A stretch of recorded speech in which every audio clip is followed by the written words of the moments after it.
Tríptico es una propuesta que busca volver a conversar sobre los temas importantes de la vida. Es una invitación a repensar diferentes conceptos que atraviesan todos los tiempos y todas las culturas.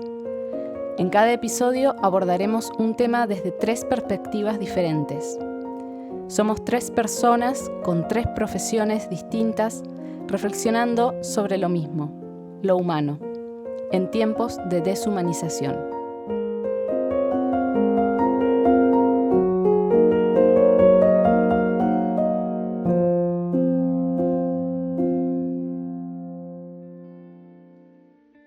Episodio 16. El abandono. Tideland es una película del año 2005, si no me equivoco, de Terry Gilliam. Nos cuenta la historia de una niña que vive con sus padres en un departamento. Sus padres son 2 rockeros muy adictos a la heroína. Y ya muestran a la niña ya está rota desde el principio. Le prepara la jeringa a los padres directamente para que se droguen y lo hace como si estuviera preparando un plato de fideos, o sea, con una naturalidad que no debería ser propia de un niño. Es una niña muy chiquita, debe tener 9, 10 años. En un momento la madre muere de sobredosis y el padre dice, bueno, de acá nos vamos. La agarra a la niña, nos tenemos que ir. Disfraza toda la situación de nos vamos en una aventura, nos vamos a otro país, nos vamos a una casa en el campo. Y realmente se van a una casa en el campo, abandonan al cadáver de la madre y la niña se lo toma con total naturalidad. Nos vamos de vacaciones, qué bueno, no repara en que su madre está muerta, sino que sigue lo que le dice el padre y se van a esta casa que es una casa que, si bien recuerdo, creo que era de un familiar de ellos, de una abuela, que es una casa en el campo que está en medio de un pastizal, de esos pastizales enormes que llegan a la altura de la cintura, que para un niño es toda una aventura meterse en esos lugares. En un momento dado, el padre sigue con su adicción. Le pide a la niña que le prepare la jeringa y le pasa lo mismo que la madre. La niña en ese momento se queda sola completamente y bueno, quería abordar el tema del abandono, que es un abandono como negligente, claro, porque es involuntario, pero al mismo tiempo hay que cuidarse para cuidar a otros, si no puedes cuidarlo. Esta niña no llora. No entra en pánico, sigue su vida como si nada. Lo mira al padre, le habla al cadáver del padre, le ahuyenta las moscas, lo reta diciéndole, no es culpa mía el olor que hay acá en la casa, es culpa tuya. Se pelea inclusive con el cadáver del padre, no se abstrae totalmente de lo que está pasando y es una especie de, por así decirlo, buscando alguna referencia a una especie de Alicia en el País de las Maravillas, pero totalmente turbio. Tiene unas muñecas, que ni siquiera son muñecas, son las cabezas de unas muñecas que se las ponen los dedos y habla con esas cabezas y podemos ver ahí como una especie de fragmentación que está mostrando sus diferentes lados. Una cabeza habla desde la razón, la otra desde el miedo, y la otra como diciéndole está todo mal acá, estamos en la peor. Pero la niña sigue con el juego. Ella juega, todo el tiempo juega. Su forma de anular, digamos, esa situación en la que se encuentra es jugar. Para ella su papá se fue de vacaciones, inclusive el diálogo del padre es papá se va de vacaciones antes de tener esa sobredosis. La niña conoce a 2 personajes también más adelante, que son una mujer tuerta que tiene una afición que está como obsesionada con la taxidermia y un muchacho que tiene un problema, parece que tiene un daño cerebral que lo vuelve muy, muy infantil, está casi equiparado a la niña, siendo que es ya un adulto. Está obsesionado con un monstruo que hay en el pastizal. Este monstruo es en realidad un tren que pasa cada tanto y el muchacho quiere cazarlo. La niña se prende en esto y empiezan a tener una especie de relación, por así decirlo, de una pareja adulta. Como que juegan a ser grandes a falta de los adultos que los han abandonado. El muchacho ese también está solo, o sea, se maneja como puede. La niña es lo único que tiene para agarrarse, para aferrarse es esta gente que se ha encontrado. En sí la película, al final, bueno, este tren que están tratando de cazar, que lo ven como un tiburón, descarrila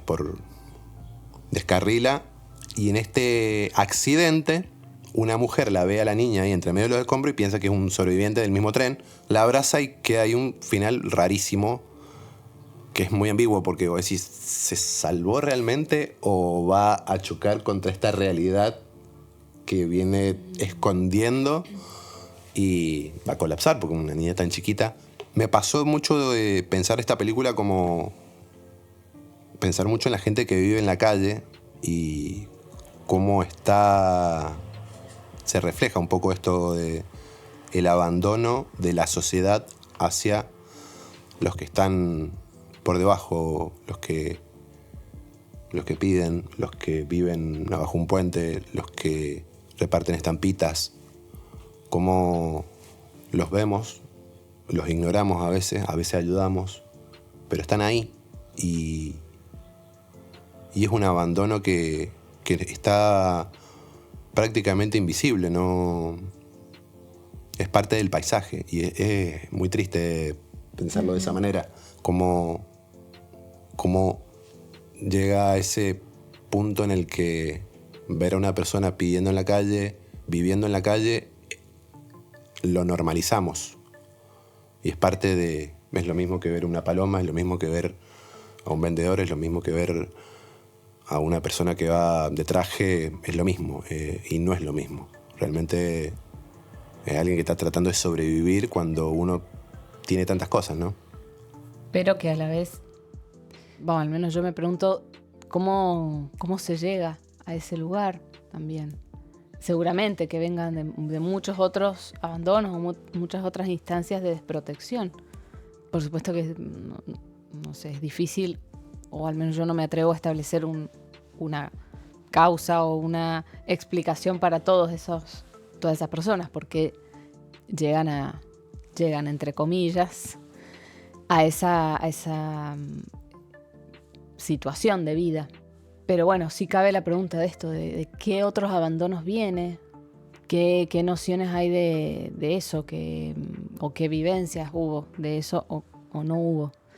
Sí, el abandono un poco, en parte, es una vivencia que, como en otras ocasiones he comentado de otros aspectos, es algo estructural también, como efecto necesario, más que necesario, inevitable, de que haya un momento en donde lo que estaba o lo que se percibía como seguro, como espacio de protección y de refugio, ya no esté más, y entonces eso se viva como desde la angustia, ¿no?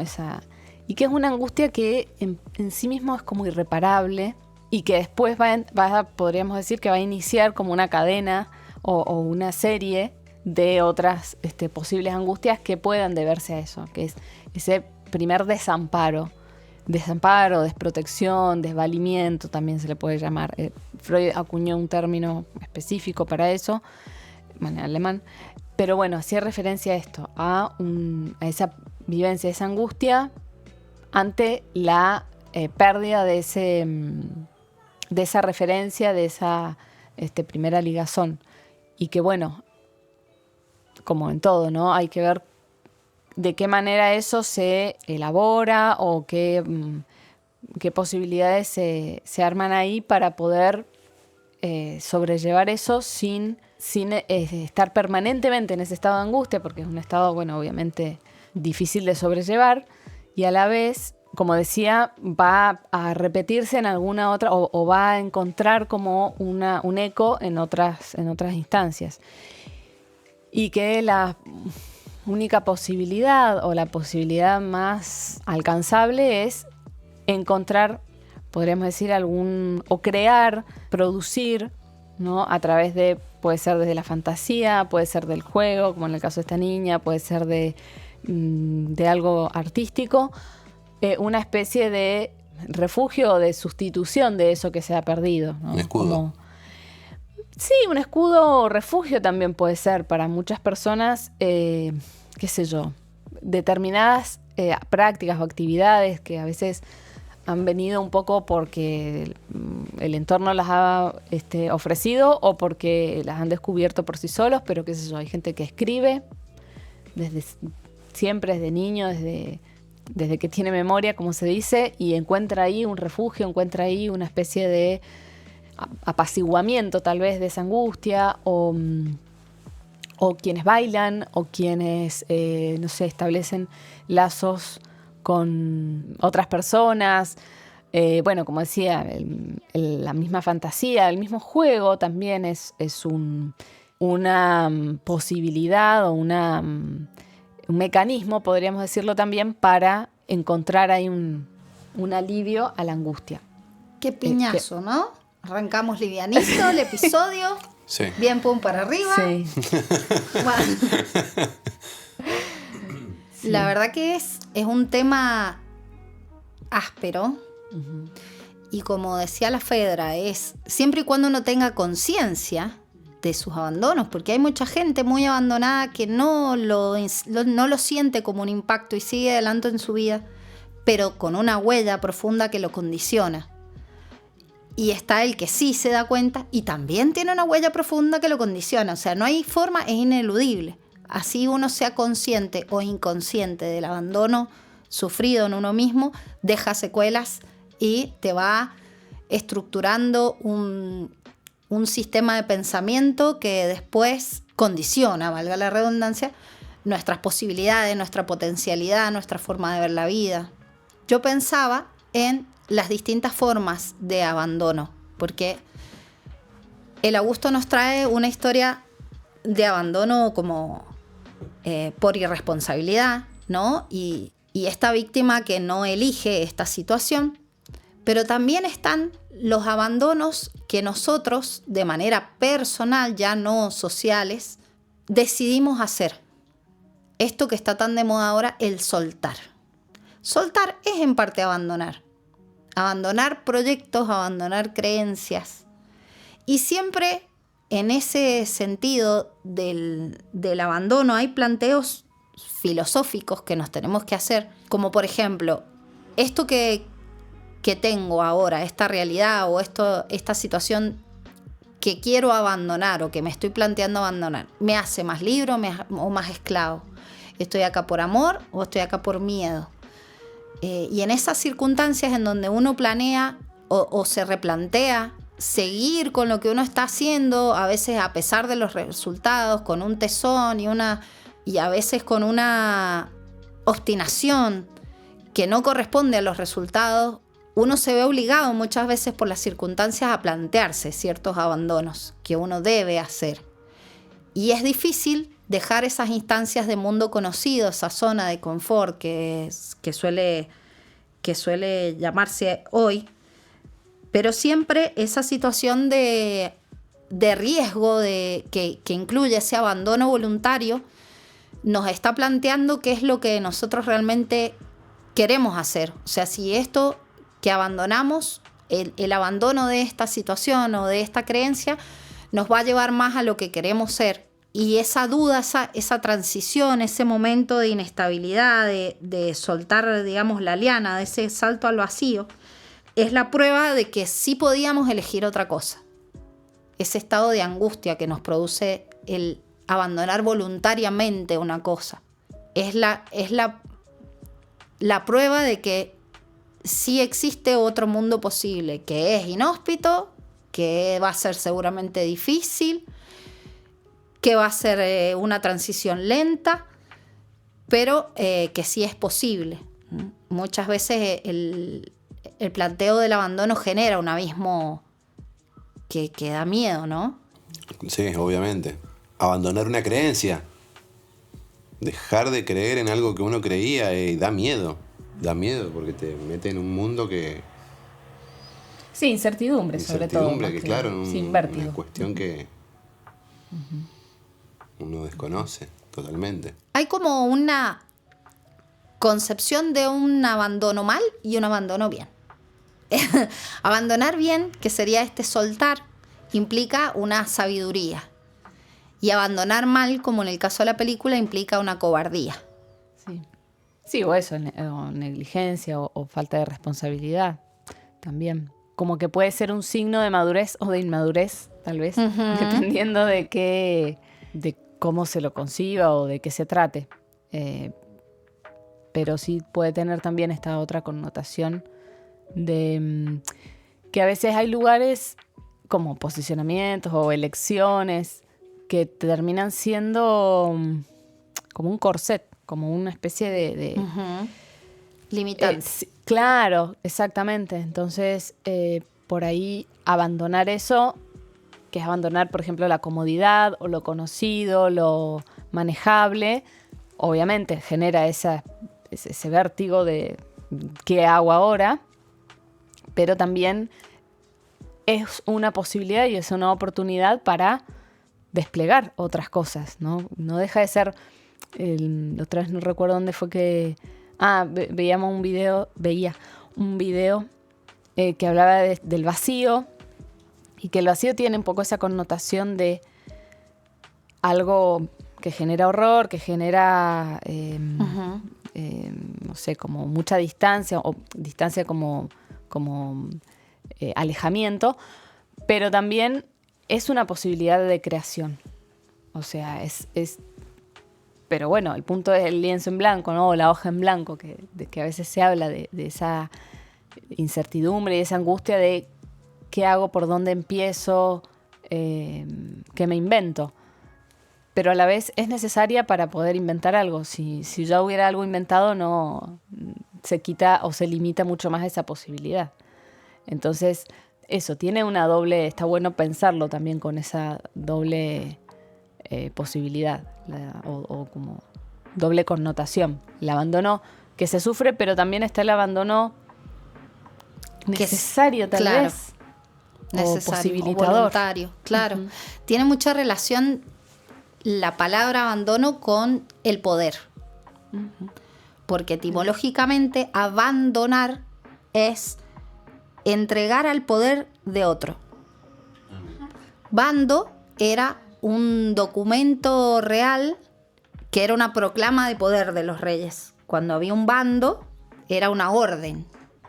Entonces tiene hasta etimológicamente esta relación con el poder, con la potencialidad de lo que se puede hacer con lo que hay en esta situación de abandono, o eligiendo el abandono, qué posibilidades surgen a partir de correrse de un lugar, ¿no?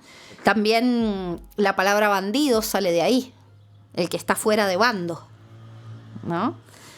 Y pensaba que para las distintas culturas, por ejemplo, en el quechua, abandonar una cosa tiene una palabra, abandonar a alguien tiene otra palabra para describirlo, y abandonar un lugar tiene otra palabra. No es todo lo mismo. Y si nos ponemos a pensar en algunas culturas importantes que nos determinan a nosotros, que constituyen, digamos, nuestra cultura occidental cristiana, sin duda la cultura romana nos impacta, ¿no? Muchísimo. Y para los romanos, abandonar tiene mucha más relación con el tema del deber, ¿no? Abandonar es dejar de hacer algo que debía hacer. Por otro lado, para las culturas andinas, para las culturas originarias, abandonar tiene más relación con la tierra, ¿no? Cuando uno abandona algo, es cuando está abandonando su lugar, su propio espacio constitutivo de uno mismo, ¿no? Ese es el peor abandono. Si para los romanos abandonar el deber es la peor cosa, para los pueblos originarios abandonar la tierra es lo peor que a ellos les puede pasar, porque son parte de la tierra, ¿no? Y para las culturas orientales, por ejemplo, abandonar los ancestros, abandonar los legados, los mandatos, es lo peor que les puede pasar a ellos, ¿no? Sería como el abandono mal visto, que estábamos hablando recién. Y hay historias de abandono que se repiten. Yo estaba pensando en qué historia de abandono podríamos citar. Y hay una que se repite en muchísimas civilizaciones diferentes, en siglos diferentes, en culturas que no se han conocido, que no han tenido roce, que es la típica historia del niño abandonado en la canasta en el río, ¿no? Que es el caso de Moisés, Sí. que lo abandonan en el río Nilo para ser salvado de la muerte, ¿no? Pero hay una historia anterior a la de Moisés que es idéntica, que es la de Sargón Akkad. O sea que podemos decir que Moisés es un remake de Exactamente. esa historia. Exactamente. Para ser nobles. Remake. Claro. Bueno. Es como, claro, es un Chatrán mood. Chatrán era el que iba en la cajita, ¿no? En el río. Chatrán, el gato que sí, en Ese. un momento cae al... Yo tengo una imagen de un Sí, gato sí. en un río. El Bueno, gato amarillo. no sé si será así, pero bueno. Sargón de Akkad, el fundador del imperio mesopotámico, es abandonado en el Éufrates, también para que su vida sea salvada. Después de Sargón de Akkad y después de Moisés, Rómulo y Remo son también dejados en el río Tíber y son rescatados. Generalmente todas las historias coinciden en que son rescatados por personajes muy humildes, o un campesino, un labrador, una persona que se encarga de un coche con caballos, toda gente, un pastor, por ejemplo, toda gente pobre, ¿no? Rescata a esos seres que han sido abandonados y que llevan una carga de poder muy grande y que viven un tiempo en el anonimato con ese pastor, con esas personas que les enseñan cosas, y después resurgen y llegan a cumplir su destino grandioso. Pero son, en un principio, abandonados. Rómulo y Remo son abandonados porque eran herederos y había un golpe de estado. Entonces la persona que los abandona en el agua es el rey justamente que los ha sustituido, y por temor a que ellos vuelvan a tomar el poder, los abandona y después los rescata al pastor y la loba les da de tomar, ¿no? Que es la clásica estampa de la loba alimentando a los dos niños. En la India también hay una historia de un hijo no legítimo que se llama Karna, que es hijo de una mortal y el dios Sol. Entonces, como ella no podía aparecer embarazada sin estar casada, por vergüenza, por ser madre soltera, digamos, también lo abandona a su hijo en el río, y después él se hace un súper guerrero dentro de toda la cultura hindú. Es uno de los guerreros más grandes, este personaje Karna. También en Escocia encontramos, ya en la Edad Media, a San Colomba, que en realidad no lo conocemos. Nosotros conocemos a San Patricio nada más. Pero San Colomba es uno de los responsables de cristianizar Escocia. Y Escocia, Irlanda, toda la zona de por allá, que es abandonado también en el río, pero a él lo recogen unos monjes. Se agarran la canastita, lo llevan al monasterio y lo transforman en monje. Entonces, todas estas historias nos remiten a que después del abandono, digamos, y pasar por el trance del abandono, siempre hay alguien que te acoge y que te conduce, sin quererlo a veces, a que vos tengas los pies firmes en algo para poder llegar a ser lo que siempre estuviste pensado para ser o predestinado a ser, ¿no? Sería como la moraleja de todas estas historias chatranescas. Claro, no vas a llegar nunca a la cúspide, a ese lugar de gloria sin haber pasado por todo lo que pasaste. Sí, bueno, me hizo pensar inevitablemente en el mito de Edipo. Exactamente. Pero también cuando nombraste creo que el de Rómulo y Remo, y en el de Edipo también pasa que en realidad ocurre este mecanismo del abandonar en lugar de asesinar, por ejemplo, que sería una posibilidad más segura, pero segura para estas personas o personajes que quieren truncar. como es ambiciosos, claro, que quieren tener todo el poder, lo más, entre comillas, lógico, quiero decir, para una mente así es directamente aniquilar. Sin embargo, en el abandono también está la posibilidad, es esto que decíamos, porque es cierto, estás desprotegido, pero aún estás vivo, digamos, y está la posibilidad queda de la que potencia. alguien rescate y permita, digamos, que el desarrollo, el crecimiento y, en un fin último, bueno, esto como una especie de ¿cómo se diría? Reivindicación no es, pero bueno, como... Sí, un esplendor. Claro, también pasa con pero Hércules. que es un retorno. Es como volver al lugar a su identidad. Exactamente. Sí. También pasa con Hércules, no sé si le estoy pifiando, no me acuerdo mucho de Hércules, pero me parece que él ni siquiera supo que era hijo de un dios. También está eso, que muchas veces los personajes ignoran su verdadera nobleza. Con el de la espada en la piedra pasa lo mismo. El niño es un huérfano. Y una vez que saca la espada de la piedra, ahí se revela su linaje, digamos. ¿El rey Arturo? Sí. No. Mira. Está bueno pensar en el abandono desde una perspectiva un poquito más positiva, porque la verdad que es una cosa horrorosa de vivir, ¿no? Totalmente, sí. Pero bueno, que en algunos casos tuvo esto de salvarse, ¿no? Como el abandono como posibilidad de salvación, en algunos casos, en otros casos, bueno, qué sé yo, por cobardía, no sé. Pero bueno, sí, de una u otra manera, está bueno pensar que eso no determina un destino. No está todo perdido. No hay que caer en la victimización. Porque a mí, cuando yo era chiquito...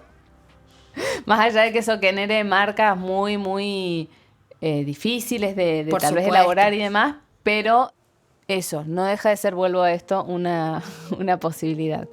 Bueno, y para cerrar, como dijo un gran músico que nos abandonó, poder decir adiós es crecer.